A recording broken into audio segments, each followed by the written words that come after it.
આકાશવાણી અમદાવાદ વડોદરા. હવે સાંભળશો ડાંગ જિલ્લાનો સમાચારપત્ર. લેખિકા મુનીરા શેખ.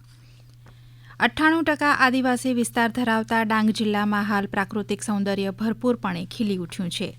જ્યાં નજર કરો ત્યાં લીલી વનરાજી, આંખને ઠારી દેતા મનભાવન દ્રશ્યો, નાના નાના ઝરણા, કલબલ કરતા પક્ષીઓ અને ચોમાસામાં જીવંત થતા ધોધથી ડાંગનું સૌંદર્ય ખીલી ઉઠ્યું છે.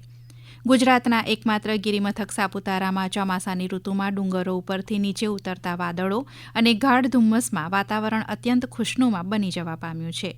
મોટી સંખ્યામાં પ્રવાસીઓ ડાંગની ગિરિકંદરાઓમાં ફરતા જોવા મળી રહ્યા છે.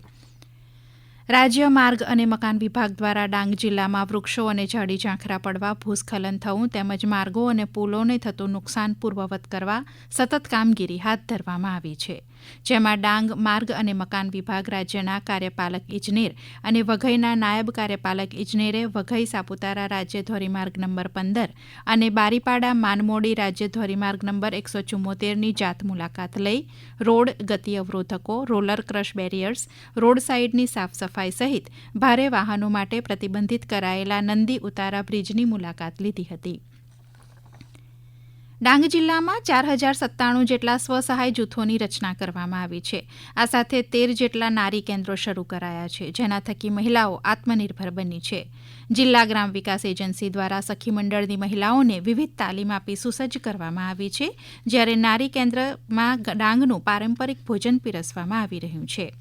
હાલ ચાલી રહેલી ચોમાસાની સિઝનમાં જિલ્લામાં આવતા પ્રવાસીઓ માટે ડાંગી જમણ, જેમાં અડદની દાળ, ભુજિયું, નાગલીના રોટલા, નાગલીનો શીરો, વિવિધ પાપડ, પાપડી, અથાણા જેવું ભોજન પ્રવાસીઓને પીરસવામાં આવી રહ્યું છે અને પ્રવાસીઓ થકી જૂથની મહિલાઓને સારા પ્રમાણમાં રોજગારી પણ મળી રહી છે.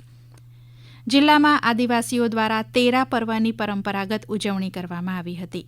આ પર્વ અષાઢ માસમાં આવે છે. તેમાં અળુ નામના કંદના પાનને બાફી તેમાં દાળ નાખી બનાવવામાં આવે છે. આ દિવસે આ પાનને દેવ માનવામાં આવે છે. જંગલમાંથી મળી આવતી નવી શાકભાજી ખાવાની શરૂઆત આ દિવસથી કરવામાં આવે છે. ડાંગના લોકો આ તહેવારને વિશેષ મહત્વ આપે છે. તેરા પર્વની વિવિધમાં ગામના સીમાડે વિવિધ દેવો જેમ કે ગ્રામદેવ, નાગદેવ, વાઘદેવ, સૂર્યદેવ, ચંદ્રદેવ, હનવતદેવની મૂર્તિ હોય છે. ત્યાં બધા ગ્રામજનો ભેગા થાય છે અને બધા દેવો અને જંગલી પશુઓથી માનવ રક્ષણ અને ઢોરઢાખરનું રક્ષણ કરવા અરજ કરવામાં આવે છે. જિલ્લાના મુખ્ય મથક આહવા ખાતે કોમી એખલાસની ભાવના સાથે મોહરમ પર્વની આસ્થાભેર ઉજવણી કરવામાં આવી હતી. જિલ્લાના મુખ્ય મથક આહવા ખાતે આવેલ રાણી ફળિયામાં મોહરમ પર્વ નિમિત્તે તાજિયાનું જુલુસ કાઢવામાં આવ્યું હતું. આ પ્રસંગે હિન્દુ અને મુસ્લિમ ભાઈઓએ કોમી એકતા અને એખલાસની ભાવના સાથે એકત્ર થઈને સૌ લોકોએ દર્શન કર્યા હતા. મહત્વનું એ છે કે સમગ્ર ડાંગ જિલ્લાના મુખ્ય મથક આહવા ખાતે 35 વર્ષથી એક જ તાજિયો કાઢવામાં આવે છે અને તેમાં હિન્દુ મુસલમાન ભાઈ બહેનો જોડાય છે. સમગ્ર જુલુસ દરમિયાન પોલીસ બંદોબસ્ત ગોઠવવામાં આવ્યો હતો. ભારત સરકાર દ્વારા દેશના આદિવાસી સમુદાયના સર્વાંગી વિકાસને વેગવંતો બનાવવા ધરતી આબા જનજાતીય ગામ ઉત્કર્ષ અભિયાન શરૂ કરવામાં આવ્યું હતું. 15 દિવસ સુધી ચાલેલા આ કાર્યક્રમમાં ડાંગ જિલ્લાના આહવા, વઘઈ અને સુબીર એમ ત્રણેય તાલુકામાં સેચ્યુરેશન કેમ્પ યોજાયો હતો. કેમ્પમાં સરકારના કુલ 17 જેટલા વિભાગોની 25 વ્યક્તિલક્ષી અને માળખાકીય યોજનાઓના લાભ આપવામાં આવ્યા હતા. ઘર આંગણે યોજાઈ રહેલ આ કેમ્પમાં વધુને વધુ લોકોને સરકારી યોજનાઓના લાભ લેવા વિજયભાઈ પટેલે અનુરોધ કર્યો હતો.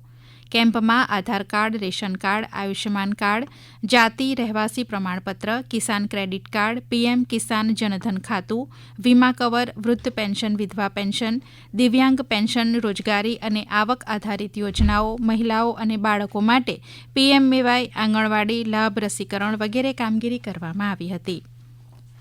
આપ સાંભળી રહ્યા હતા ડાંગ જિલ્લાનો સમાચાર પત્ર. લેખિકા મુનીરા શેખ. પ્રસારણ આકાશવાણીના અમદાવાદ વડોદરા કેન્દ્ર પરથી કરવામાં આવ્યું.